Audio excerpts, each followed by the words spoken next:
Hi, what's up, y'all? It's popping into D. About to react to this vid by Pearl Fountain. This is Kendrick Lamar's Euphoria breakdown.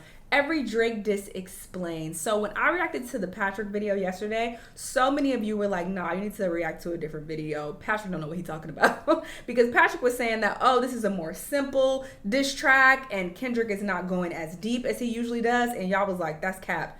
Y'all were so correct. Because at the time of me recording that reaction, I had only listened to it one time.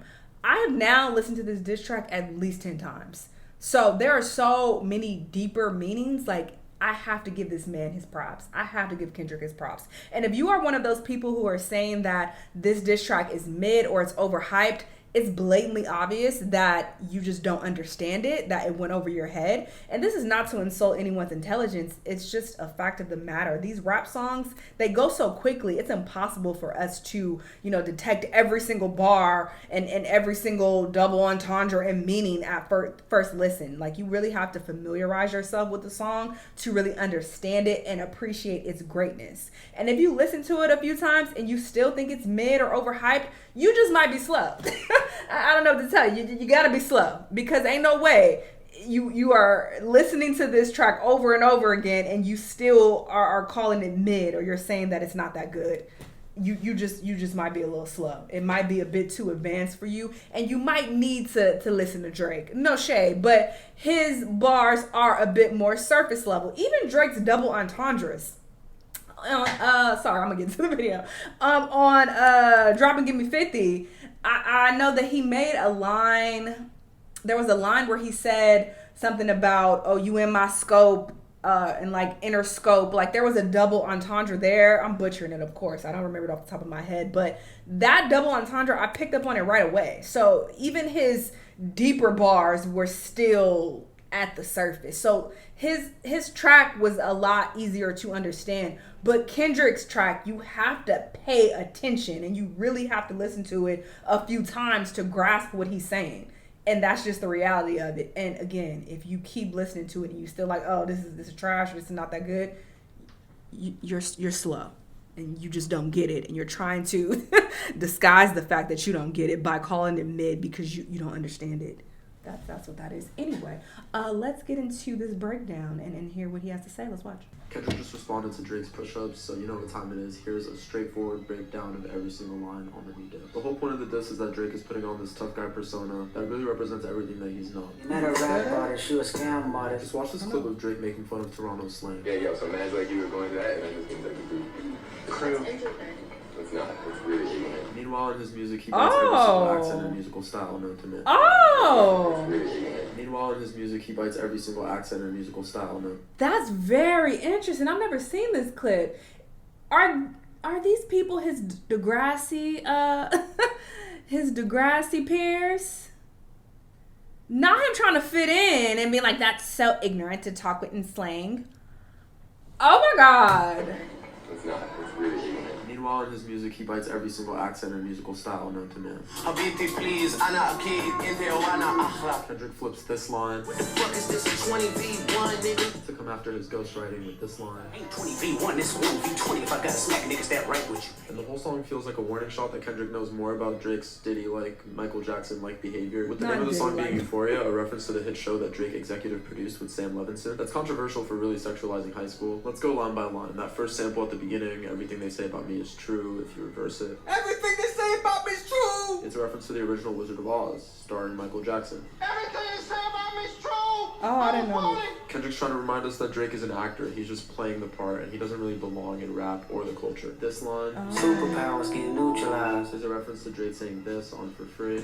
I must have the He Superpowers. comes after Drake for being I caught morally that. corrupt, for not being a good role model to his child and to the people that follow him. You're moving just like a degenerate. He's 37, still living like he's in his 20s or in college. The only child he has is with a porn star. We hate the bitches you fuck cause they confuse themselves with real women. Pretending to be this mafia-connected dark figure in rap is the only thing he has going for him, while Kendrick has a whole family and is trying to raise his son. Thinking my life is rap? That's whole shit. I got a son on the raise, but I can see you don't know nothing about that. Kendrick warns him not to lie about him. That's whole shit. I got a son on the raise, but I can see you don't know nothing. He said Adonis voice. Someone on my Patreon said this as well, that people on Twitter are saying that Kendrick was trying to make fun of the way that his son raps. I don't think that's true at all. I think y'all reaching with that one. And that don't even make sense. He's talking about he's a great father and he's being a great influence, you know, on his son. Why would he then talk shit about a child? Like, that don't make sense. So I don't agree with that. But y'all let me know what y'all think. Kendrick warns him not to lie about I think Kendrick is just animated. Like, he changes, you know, his cadence. He changes his voice a lot. So I don't feel like that's what he was doing there. He's just saying Drake don't know nothing about that. He doesn't know nothing about it. Whitney's relationship because he's already been honest about it on his last album. Fabricating stories on the family front, cause you heard Mr. Morale. And with this reference to the Heart Part 4, which we now know is about Drake. But don't tell no lie about me. I won't tell the truth about you. My fans can't wait for me to sign your Oh, see, I didn't know The about two of that. them, the fashion icons. Hilfiger stood out, but Fubu never had been your collection. Fubu is for us, by us. We It know. really belongs to and is for the culture. Tommy Hilfiger, on the other hand, there were rumors that he's racist, and he didn't approve of the hip-hop industry embracing his brand. The goal of Kendrick's music, especially his older albums, are to inspire revolutionary thought. I make music that electrify. While here he says that Drake makes music for Pacify. kids, and in a creepy way. You make music that pacify. Alright, part 2 of the song, after the beat switch. We get this interesting double entendre about MJ. Got a Benjamin and a Jackson all in my house, like I'm joking. He had a pet rat growing up, and then he made a song for a movie called Ben that was about a pet rat. Michael Jackson's dad is Joe Jackson, so he's calling Drake his son here. Then obviously Joe Biden also has a Benjamin and Jackson in his house, Ben Franklin and Andrew Jackson. Everybody wanna be demons till they get chipped by your throwaway. This line implies that the song Like That was just a throwaway, referencing Future's middle name, Demon, and Future's song Throwaway, but also implying he's not afraid of Drake sharing whatever he knows about Kendrick, like he said he would do on Push List. This ain't even everything I know, don't Wait. till they get chipped by your throwaway. This line implies that the song Like That was just a throwaway, referencing Future's middle name, Demon. See, I didn't know that. Listen. There are so many meanings. That's wild. I didn't know that. So I didn't know that was another meaning to that particular bar. Because I don't know Future's fucking middle name. That's crazy. And Future's song Throwaway, but also implying he's not afraid of Drake sharing whatever he knows about Kendrick, like he said he would do on Push List. This ain't even everything I know, don't wait the demon up. This Never Have I Ever flow, another reference to high school and possible inappropriate relationships with minors. Have you ever played? Have you ever? Okay, nigga, let's play. And he brings up tough situations related to violence and legal battles in his life to show that he isn't acting. He admits his defeats and struggles like he did on Mr. Morale. And he came out straight. While Drake is setting himself up for failure because he created this persona that never loses, but still somehow we're supposed to believe came from a tough upbringing. Well, I have, and I feel that both, but I came out straight. That 500,000 line is also a reference to when Drake settled a sexual assault claim with $530,000. Have you ever paid 500,000 like to an open case? Here he explains why Drake's empty threats when it comes See, to I didn't even know violence about that part really till the bother him song because dropped. he's seen the real impact and it's disrespectful to real victims. I hate when I rap or talk about guns, then somebody die, they turn into nuns. Then I hop It's also kind of a shot at Drake for being so obsessed with social media. online, like pray for my city, he faking for likes and digital hugs. Kendrick argues that Birdman used to do the same thing to try to associate with Wayne for that image, and it runs in the family and was passed down to Drake. His daddy a killer, he wanna be junior, they must have forgot the shit that they done. Here he references the Tupac ring that Drake owns, I thought he was... Wanna be junior. associate with Wayne for that image. And Oh, he could be talking about that too. So I thought he was talking about Mob Ties, Jay Prince. I thought he was calling him his daddy and said he wanted to be Junior because it's Jay Prince Jr. That's his son. So that's what I thought he was saying. But I guess this makes more sense. Birdman being his daddy. That's hilarious. Or maybe he's talking about both. Again, the meanings, the layered meanings. Maybe. it runs in the family and was passed down to Drake. His daddy a killer, he wanna be junior, they must. Because Drake is always talking about mob ties. It's like, it's clear, like, he wants so badly to be a part of that family, you know? So I just immediately thought of Jay Prince. The shit that they done. Here he references the Tupac ring that Drake owns. Somebody had told me that you got a ring. Maybe he would pay double for it just to reverse the disrespect that Drake did to him with his AI verse. Rather do that than let a Canadian nickel make Pac turn in his grave. And then he finally explains his problem with Drake and Cole. There's 3 ghosts left, and I see 2 of them kissing and hugging on stage. He wants the crown to himself. Thank you. What the fuck was Patrick talking about yesterday? And I even mentioned that in the video. I was like, what? Because Patrick said, oh, he's talking about Jay-Z and Beyonce. I'm like, what? And then he also mentioned The Weeknd. And I'm like, what? Where are you getting The Weeknd from? He's like, oh yeah, he was kissing The Weeknd on stage. And I'm like, He literally said there are 3 goats and 2 of them are kissing on stage. So 2 of the 3 goats are kissing on stage. Where are we getting these other people from? I don't get it. And is ready to come for anyone, whether they're close to him or not. Maybe I'm missing something.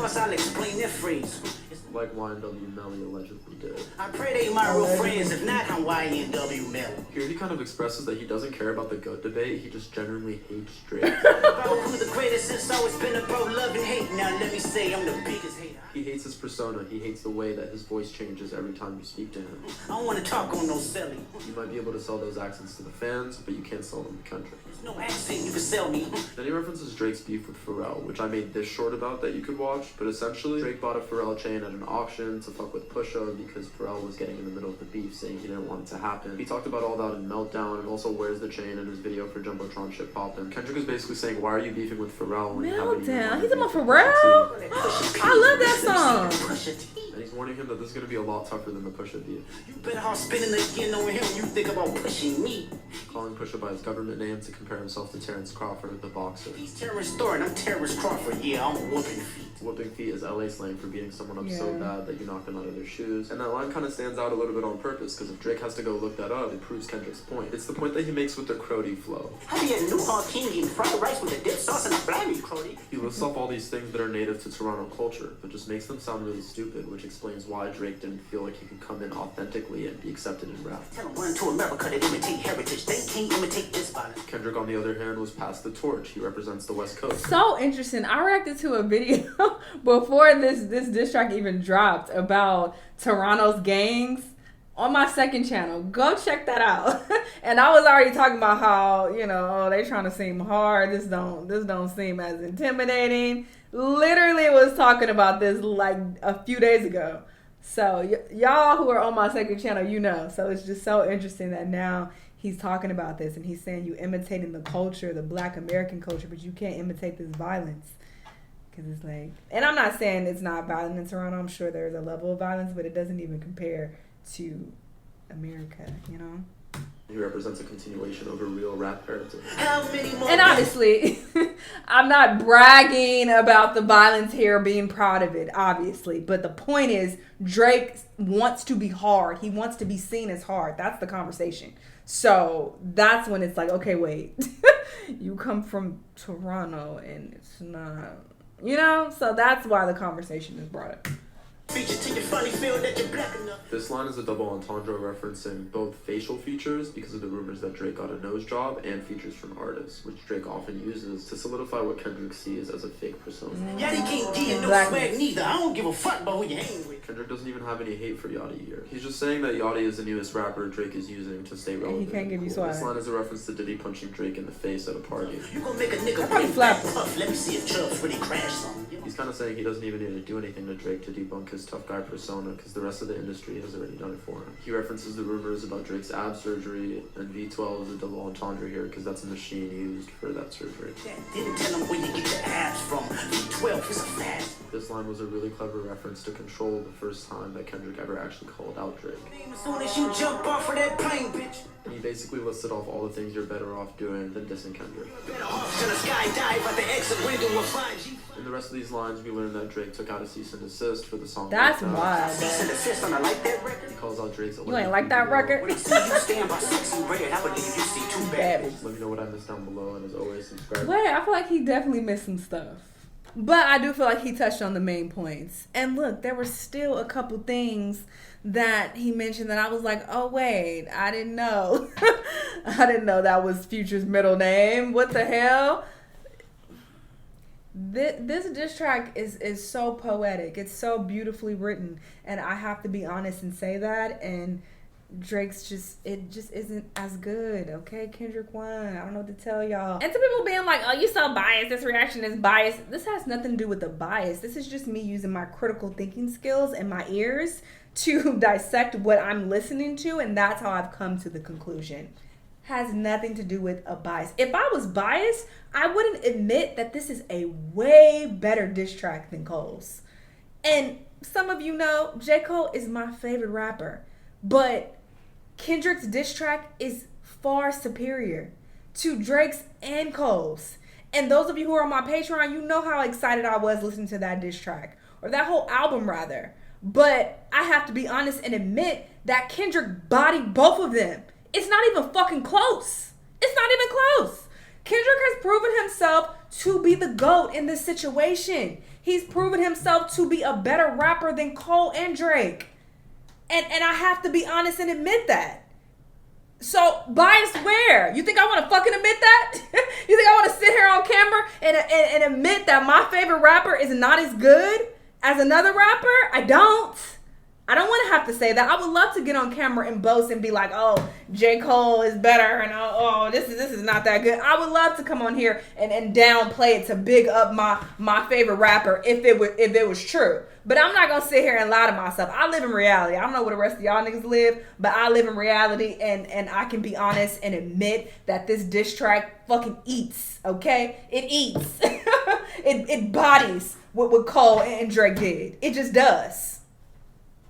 There, all right, I fucking said it. But it has nothing to do with bias. So I'm not biased at all. I'm just being honest and taking in the content that I'm listening to. So whatever. It is what it is. We'll see what happens from here and who responds next. I don't know. Y'all let me know what y'all think. Let me know what other videos you're gonna watch, and I'll see you on the next time. Bye.